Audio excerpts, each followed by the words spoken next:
Bom dia, a pedido da professora Irene Nohara, de Fundamentos de Direito Público aqui do Mackenzie, a gente vai gravar o nosso seminário, que a gente apresentou em aula.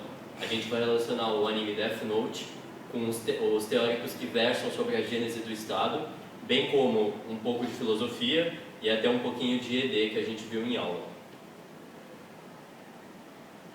Bom, o Death Note, por mais que ele seja um anime, ele trata de noções muito mais profundas que um desenho trataria. O Death Note ele traz noções de justiça, noções de moral, noção do que é correto, noção do que é bom e noção do que é ruim. É nesse contexto que a gente pode analisar a história do Death Note e fazer todas as relações que a gente pretende aqui no presente estudo. A história fica por conta do Luiz. A gente vai passar o contexto só para vocês conseguirem entender de onde a gente vai tirar os conceitos que os pensadores preconizaram antes. O Death Note trata a história de um estudante japonês do ensino médio chamado Light Yagami. Ele é considerado o melhor estudante do Japão em todos os níveis possíveis. E ele vê o mundo de uma maneira muito entediante. Ele acha que o mundo está muito entediante e podre. Por quê? Ele acha que toda a corrupção, todos os crimes tornaram o mundo podre. E ele vê que eles têm para ele um jeito de mudar esse mundo. Só que ele não tem os meios para fazer isso. Até que um dia esse caderno chega na vida dele. O Death Note é um caderno que prevê que se você escreve o nome de uma pessoa, ela vai morrer em 40 segundos. Esse caderno foi dado para o Light pelo Ryuki. O Ryuki é um Shinigami, que na cultura japonesa é um deus que tem como função matar as pessoas quando é chegada a hora delas, porque todos eles têm um dia que eles são destinados a morrer. O Ryuki, ele joga esse caderno no mundo humano porque ele está entediado com o mundo. Por quê? O Ryuki ele é imortal, então o tempo humano não faz sentido para ele. E ele vê essa oportunidade do Light exercer essa mudança do mundo através do Death Note como uma oportunidade de diversão. O Light, para não usar o próprio nome, ele vai ganhar a faceta de Kira, que é dado por ele por pessoas que começam a cultuar o modo com que ele está mudando o mundo, ou seja, matando criminosos indiscriminadamente. E aí é criada uma força-tarefa para tentar caçar esse Kira, porque, segundo a visão deles, o que ele está fazendo não é justiça. O Light consegue se desvencilhar dessa força-tarefa, e aí que a força-tarefa se vê obrigada a pedir ajuda para o melhor detetive do mundo, que é conhecido apenas como L. E aí o anime inteiro vai versar sobre esse embate entre o Light, ou Kira, e o L, sobre como eles vão tentar o Kira matar o L, e o L tentar capturar o Kira para ele ser julgado de acordo com os crimes que ele fez. E a partir desse embate a gente vai conseguir puxar as teorias dos teóricos clássicos e modernos. Bom, nesse contexto, em toda essa história do Death Note, a gente percebe que com a aquisição do Death Note, o Light ele passa por um processo de dissimulação intenso. Os próprios traços do anime revelam isso. Esse é o Light antes do Death Note e esse é o Light depois do Death Note. Ou seja, justamente o que Maquiavel tratava sobre a noção de poder no homem. Para você conhecer a natureza de um homem, basta que você dê poder a ele.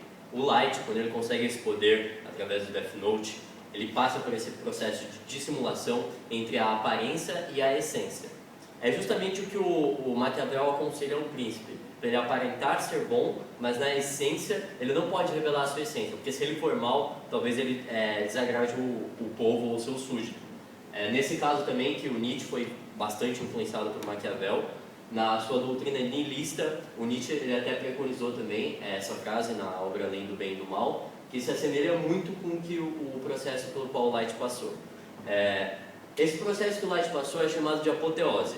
É nessa apoteose que o Light assume esse teor de divindade, porque o Light ele é um representante direto de Deus. Essa obra até alude à gravura da Capela Sistina e tudo mais, em que o Ryu, que é o próprio Deus, e o Light seria o representante dele. E aí estaria o elemento de união entre eles, que é o único elemento mundano que une os aspectos humanos e os aspectos transcendentais dos deuses da morte, que seria a maçã.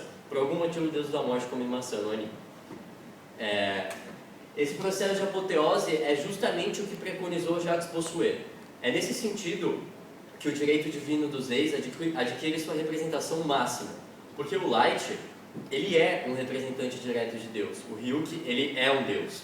Ryuki é um deus, mas da morte, mas ele é um deus. E o poder do Light é divino, porque o Death Note é uma arma divina, digamos assim. E é por isso que se assemelha tanto com o que o Jacques Bossuet colocou.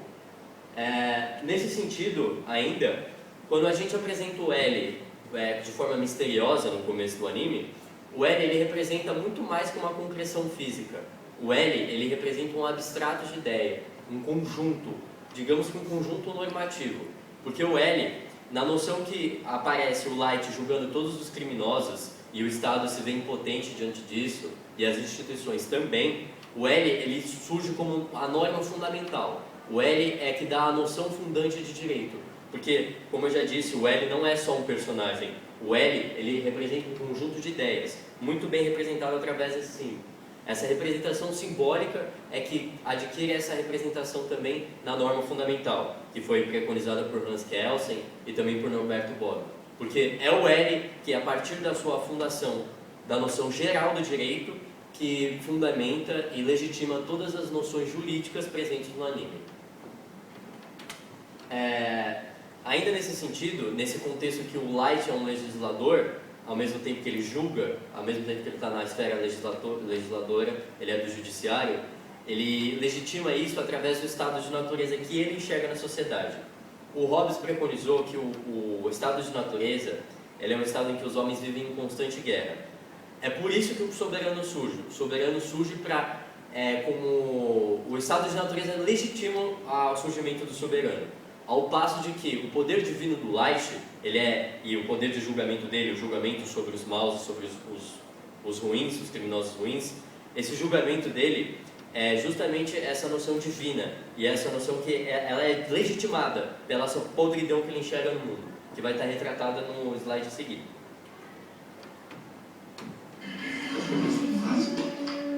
Sigam os ensinamentos de Deus e recebam as bênçãos, assim será. E os mares voltarão a ser abundantes e as tempestades furiosas se acalmarão.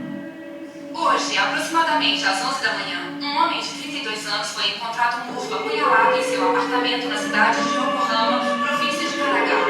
A polícia de Kanagawa cuida desse homicídio. Nas notícias locais de hoje, o suspeito de assassinato Naoki Kofuji foi preso no distrito de Shibuya, Tóquio. Ele está sob custódia acusado do brutal homicídio de sua companheira, que tinha apenas 25 anos quando foi morta. Entra dia, sai dia, as mesmas notícias se repetem. Isso tudo é tão ridículo. Esse mundo está podre. É nesse contexto que se baseia a pauta do anime. Entre quem é a justiça, se o L é a justiça ou se no caso o Light seria a justiça. Aqui o próximo slide ele vai representar justamente a noção introspectiva que o Light tem de justiça, o quão infantil ele pode ser a partir da noção que ele traz a priori dele. Kira, tenho uma ideia de qual deve ser a sua motivação e posso imaginar o que você espera alcançar. No entanto, o que você está fazendo agora é do mal. O quê? Acha que eu sou do mal?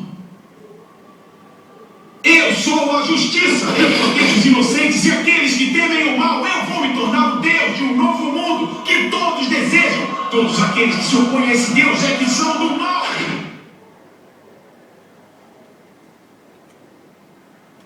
Bom, ainda nesse sentido, aí surge o antagonista L, no caso, que seria aquela representação toda que eu coloquei. O L ele também se coloca como uma posição de justiça. Kira? Isso mesmo. Mostrando meu rosto a vocês agora, sacrificando a vida de 12 agentes do FBI, eu definitivamente perdi a batalha. Mas vou ganhar a guerra. Essa é a primeira vez que eu ponho minha vida em risco. Eu quero mostrar ao Kira que estamos prontos a arriscar as nossas vidas se for preciso. E a justiça vai prevalecer de qualquer modo. É isso mesmo. Eu gosto dessa ideia. Nós podemos fazer isso. Muito bem, então vamos fazer isso, Miyazaki. Verdade seja dita, eu tinha dúvidas sobre se era ele mesmo. Mas não tem como errar agora. Esse cara é o L. Bom, é nesse sentido que, nesse contexto todo, que as relações vão começar a surgir. A gente consegue tirar claramente uma relação com o Hobbes, logo no começo, a partir do momento que você começa a ter um embate entre o Kira e o L. Por quê? O Hobbes ele vai tratar que no estado de natureza os seres humanos agem muito por antecipação. Ou seja, o Kira ele vai tentar o tempo todo prever o próximo movimento do L para que ele possa evitar a sua descoberta. Enquanto o L vai tentar passar muito tempo tentando prever o próximo movimento do Kira para tentar arranjar pistas para descobrir a verdadeira identidade dele.